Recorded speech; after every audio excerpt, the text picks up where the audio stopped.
오늘 함께 읽을 하나님의 말씀은 요한복음 19장 1절에서 16절까지 말씀입니다. 요한복음 19장 1절에서 16절까지 말씀은 신약성경 180쪽에 있습니다. 저와 여러분들 한 절씩 교독하신 후 마지막 절 합독하도록 하겠습니다. 이에 빌라도가 예수를 데려다가 채찍질하더라.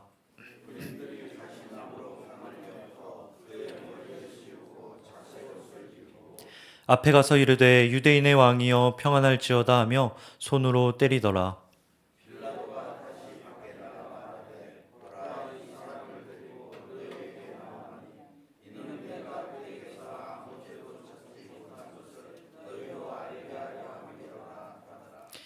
이에 예수께서 가시관을 쓰고 자색 옷을 입고 나오시니 빌라도가 그에게 말하되 보라 이 사람이로다 하매.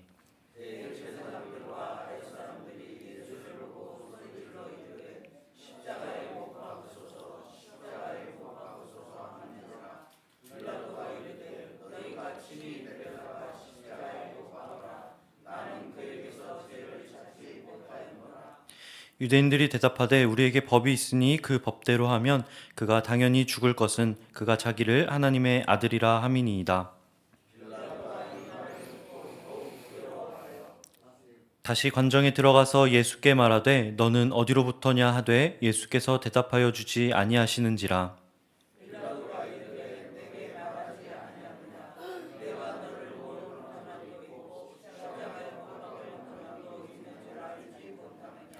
예수께서 대답하시되 위에서 주지 아니하셨더라면 나를 해할 권한이 없었으리니 그러므로 나를 내게 넘겨준 자의 죄는 더 크다 하시니라.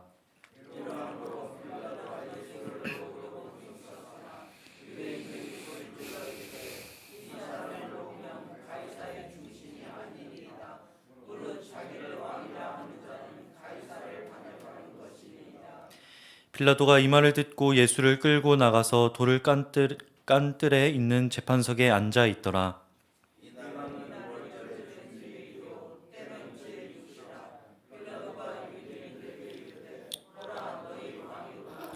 그들이 소리 지르되 없이 하소서 없이 하소서 그를 십자가에 못 박게 하소서. 빌라도가 이르되 내가 너희 왕을 십자가에 못 박으랴. 대제사장들이 대답하되 가이사 외에는 우리에게 왕이 없나이다 하니 이에 예수를 십자가에 못 박도록 그들에게 넘겨주니라. 아멘. 사람은 듣게 되는 것만 듣는 것 같습니다. 듣고 싶은 것만 듣게 되는 것 같습니다. 아무리 분명한 진리가 있어도 마음이 닫혀 있으면 그 진리를 들을 수 없다라고 하는 것이죠. 어제 말씀 38절에 빌라도는 예수님께 질문을 하였습니다. 진리가 무엇이냐? 그러나 그것에 대해서 대답을 들었다는 말은 나오지 않습니다. 대신에 관저 밖을 나가서 다른 소리에 귀 기울이는 빌라도의 장면이 나온다라고 하는 것이죠. 무엇에 귀를 기울입니까? 예수를 십자가에 못 박으라고 하는 유대인들의 소리에 귀 기울이는 빌라도의 모습이 나옵니다. 안과 밖을 오가면서 고민하는 모습, 진리에 더 귀 기울여야 하지만 그러지 못하는 모습이 마치 저희의 신앙과도 닮아 있는 것 같습니다. 기도할 땐 하나님의 뜻이 무엇인지 알 것 같아요. 그렇게 살면 되겠지라고 생각을 하지만 나가는 순간 무너지게 됩니다. 세상에 나가면 현실의 압박 속에 다른 선택을 할 때가 있다라고 하는 것이죠. 어제 하루 여러분들은 어떤 소리에 귀를 기울이셨습니까? 신앙과 현실 사이에서 무엇을 선택하셨습니까? 18장에 빌라도는 진리가 무엇인지 묻지만 대답을 기다리지는 않습니다. 왜냐하면 그에겐 듣고 싶은 소리가 있었기 때문이죠. 자신이 들어야 할 소리보다는 들어야 되는 소리를 듣고 있는 빌라도의 모습을 저희는 보게 됩니다. 오늘 말씀의 빌라도는 예수님을 채찍질해요. 분명 그는 예수에게 죄가 없다고 계속해서 이야기해 왔습니다. 그런데 왜 그는 예수님을 채찍질한 것일까요? 유대인들에게 보여주고 싶었던 것이 있었던 것 같습니다. 내가 보기에 이 사람은 죄가 없는데 이들은 계속해서 예수님을 죽이라고 이야기하는 거예요. 그러다 보니 어느 정도 타협점을 찾은 것 같습니다. 이제 이 정도 하면 너희도 만족하지 않겠냐라고 하는 것이죠. 19장 5절 말씀입니다. 가시관을 쓰고 피투성이가 된 사람을 데리고 나와요. 그리고 뭐라고 이야기합니까? 보라 이 사람이다 라고 이야기를 합니다. 이것이 무슨 의미냐? 이 사람이 너희가 그렇게 죽이고 싶어하는 예수다라고 하는 거예요. 온몸이 피투성이고 아무것도 할 수 없는데 어떻게 이 사람이 반역을 일으킬 수 있겠냐라고 이야기하고 있는 것이죠. 빌라도가 보기에 이 사람은 그런 짓을 할 자가 아니라고 하는 것입니다. 그러나 유대인들은 6절 말씀을 통해 이렇게 이야기합니다. 십자가에 못 박으소서, 십자가에 못 박으소서. 그걸로는 만족할 수 없겠다라고 하는 거예요. 자기들은 원하는 것까지 얻어야겠다고 하는 것입니다. 이 예수를 죽이지 않으면 그들에겐 의미가 없다라고 하는 것이죠. 그러면서 뭐라고 이야기하나요? 십자가에 못 박으라라고 이야기하는 것을 보게 됩니다. 이 당시 사람을 죽이는 방식에는 여러 개가 있었습니다. 만약 정말 예수님이 하나님을 모독하는 분이었다라고 한다면 그분이 당해야 될 벌 역시 정해져 있었다라고 하는 거예요. 레위기 24장의 말씀입니다. 여호와의 이름을 모독하면 반드시 죽일지니 온 회중이 돌로 칠 것이며. 만약 정말 예수님이 신성 모독의 죄를 저질렀다라고 한다면 예수님이 당하셔야 되는 처벌은 무엇입니까? 돌에 맞는 처벌이었다라고 하는 거예요. 그러나 유대인들은 그것을 요구하지 않습니다. 자신들의 율법에 분명히 적혀 있음에도 불구하고 어떤 형벌을 요구합니까? 로마의 형벌 방식인 십자가형을 요구하는 것을 보게 돼요. 왜 그랬을까요? 왜 그들은 그런 방식을 요청했을까요? 이건 역시 구약성경 신명기 말씀에 나와 있는 말씀 때문에 그렇습니다. 신명기 21장입니다. 나무에 달린 자는 하나님께 저주를 받았습니다. 지금 이들은 철저하게 예수님을 없애버리고 싶은 거예요. 단순히 죽이는 걸로는 안 되겠다 싶은 것입니다. 예수님을 따르는 자들이 워낙 많다 보니 이것 돌로 치는 것 자체로는 그 인기를 없앨 수 없겠다고 생각을 한 것 같아요. 그것을 넘어서 예수님을 하나님의 저주를 받은 자로 기억되길 바랐던 것 같습니다. 예수님을 따르는 자들의 마음속에 예수는 하나님의 저주를 받은 자로 영원히 남기를 바랬던 것이죠. 그래야 그들의 자리가 유지될 수 있을 거라고 판단했기 때문에. 이것이 얼마나 모순된 일인지를 요한복음 19장 7절은 이렇게 이야기합니다. 유대인들이 대답하되 우리에게 법이 있으니 그 법대로 하면 그가 당연히 죽을 것은 그가 자기를 하나님의 아들이라 함이니이다. 재밌는 게 무엇입니까? 사형을 내리는 기준은 유대인의 기준이에요. 그런데 처벌 방식은 어떤 방식을 요청하고 있나요? 로마의 방식대로 처벌해 달라라고 하는 것입니다. 저희로 치면은 법은 한국의 법을 어겼지만 처벌은 미국의 방식대로 해달라라고 이야기하는 거예요. 얼마나 말이 되지 않는 상황입니까? 그러니 이상한 거예요. 저희가 보기에도 이상하고 이방인 빌라도가 보기에도 이해가 되지 않는 것입니다. 로마면 로마, 유대면 유대여야 하는데 맞지 않다라고 하는 것이죠. 그러니 이야기합니다. 나는 모르겠다. 이 자가 죄인인 것도 모르겠고 로마의 법을 어겼다는 것도 모르겠으니 너희가 처벌하라. 하나님의 백성인 유대인이 이방인보다 못한 모습을 보이고 있는 거예요. 빌라도의 상식보다 지금 유대인의 상식이 떨어져 있는 것을 보게 됩니다. 빌라도는 다시 관정에 들어갑니다. 모순된 유대인들을 통해서는 무엇이 진실인지 알 수 없겠다고 생각을 한 것 같습니다. 거기선 진실이 뭔지 알 수 없겠다 싶어 다시 관저 안으로 들어가 9절 말씀과 같이 이야기합니다. 다시 관정에 들어가 예수께 말하되 너는 어디로부터냐 하되 예수께서 대답하여 주지 아니하시는지라. 유대인들에게서도 답을 찾지 못해요. 그래서 예수님께 나아갑니다. 그리고 질문을 해요. 너가 어디서 온 것이냐? 계속해서 왔다 갔다 하는 것을 보면 지금 빌라도는 갈팡질팡하는 것 같습니다. 유대인의 말을 듣자니 말이 안 되는데 진리를 따르자니 그것도 무서운 거예요.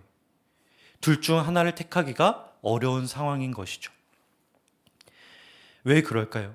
왜 빌라도는 무엇 하나 선택하기가 어려운 것일까요?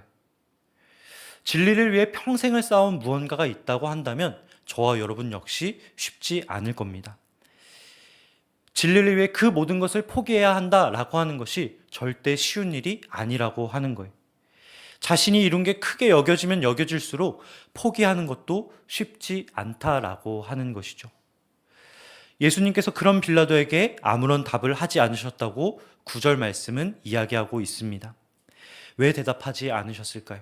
대답을 해주셔서 빌라도가 진리를 따르게 하면 참 좋을 텐데 왜 예수님은 말씀하지 않으셨을까요? 빌라도의 마음을 아셨기 때문인 것 같습니다. 그는 영원히 그 사이에서 갈팡질팡할 사람이지 진리를 따를 자가 아니라는 것을 예수님은 알고 계셨던 거예요. 진리라는 게 그런 것 같습니다. 모든 걸 걸면 알 수 있지만 그렇지 않으면 절대 알 수 없는 거예요. 우리의 전부를 드릴 수 있으면 알 수 있지만 그렇지 않으면 알 수 없는 것이 진리인 것 같습니다.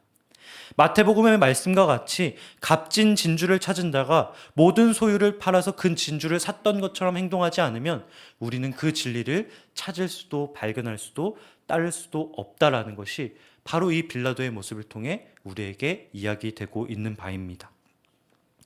여러분은 무엇을 포기하고 계십니까? 진리를 위해 무엇을 버리고 계십니까? 우리가 버려야 될 것은 아직도 너무나 많이 남아 있습니다. 우리의 낡은 생각을 버려야 될 때도 있고 우리가 갖고 있는 것을 포기해야 될 때도 있어요. 때로는 우리가 평생을 걸어서 가꾸어 온 것을 버려야 하니 그것은 결코 쉬운 일이 아니다라고 하는 것입니다. 그럼에도 우리가 진리를 구해야 한다면 왜 구해야 할까? 저희 11절 말씀 함께 읽도록 하겠습니다. 읽겠습니다. 예수께서 대답하시되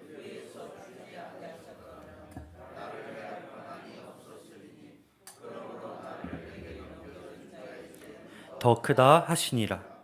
아멘. 누가 봐도 지금 제일 밑에 있는 사람은 예수님입니다. 그 위에 빌라도가 있고 또 그 위에 유대인들이 있는 것 같아요. 근데 예수님 뭐라고 하십니까? 너희가 내 위에 있지 않다라고 하십니다. 너희가 나를 잡아온 것처럼 보이지만 절대 그렇지 않다라고 말씀하세요. 그것은 너희의 뜻이 아니라 하나님의 뜻이라고 말씀하십니다. 이것이 바로 저와 여러분이 진리를 따라야 하는 이유인 줄 믿습니다. 재판받는 자 같지만 재판받는 자 같지 않으세요.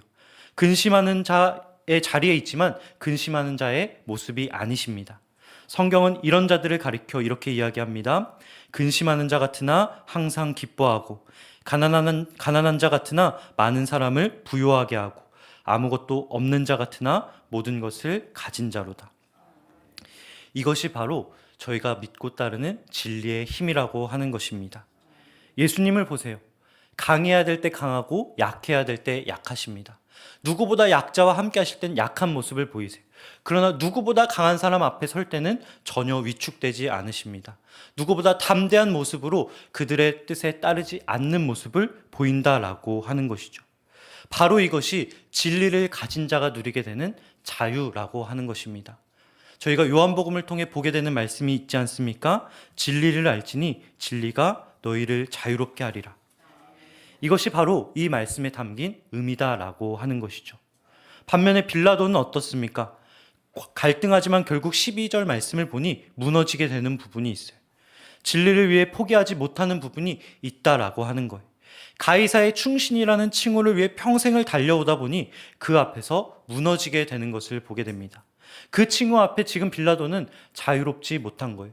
그것만 있으면 내가 자유로울 수 있지 않을까? 내가 힘이 있지 않을까? 내가 즐겁지 않을까? 그러나 정작 중요한 순간에 그것이 자신의 발목을 사로잡는 그것이 된다라고 하는 것이죠. 유대인들은 어떻습니까? 빌라도를 쥐락펴락하는 것 같지만 실상은 로마의 지배를 받는 속국일 뿐입니다. 더 나아가 15절 말씀 보면 하나님의 백성인 이들이 뭐라고 이야기를 합니까? 가이사 외에 우리에게는 왕이 없다라고 이야기합니다. 여기 지금 예수님 외에는 진리를 따르는 자가 없는 거예요. 예수님 외에는 자유로운 자가 하나도 없는 것입니다.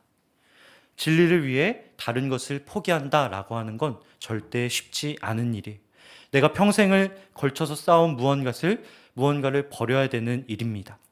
그러나 참된 자유는 그 모든 걸 버릴 때 따라온다라고 오늘 말씀은 이야기하고 있습니다. 나의 생각과 가치관, 나의 무언가, 그것이 무엇이든 진리 앞에 내려놓을 때 그만큼 큰 자유가 우리에게 다가온다고 주님은 말씀하고 계십니다. 오늘 말씀의 예수님과 같이 권유 앞에 자유로운 그 예수님과 같이 진리를 통해 자유함을 얻는 저와 여러분 되시길 주님의 이름으로 간절히 축복합니다. 기도하겠습니다. 사랑해 주님 감사합니다. 오늘 우리에게 주님의 진리를 다시 한번 깊이 깨닫게 하여 주시니 감사드립니다.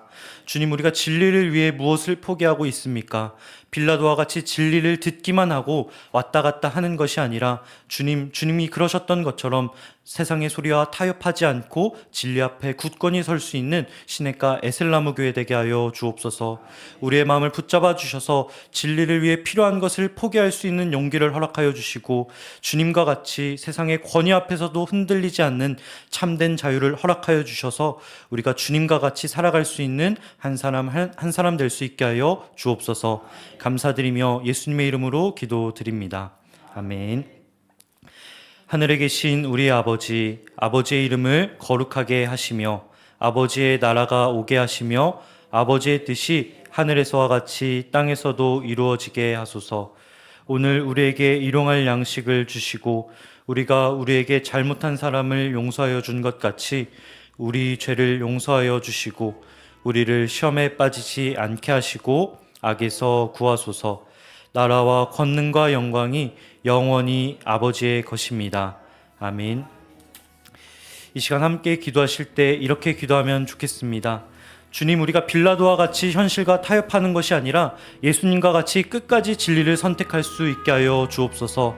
신앙과 현실 사이에서 흔들릴 때 세상의 소리를 듣는 것이 아니라 하나님의 말씀에 귀 기울일 수 있게 하여 주시고 예수님께서 빌라도 앞에서 담대하셨던 것과 같이 나도 담대하게 승리할 수 있는 오늘 하루 되게 하여 달라고 저희 다 함께 주의 이름 부르며 기도로 나아가도록 하겠습니다. 기도하겠습니다. 주여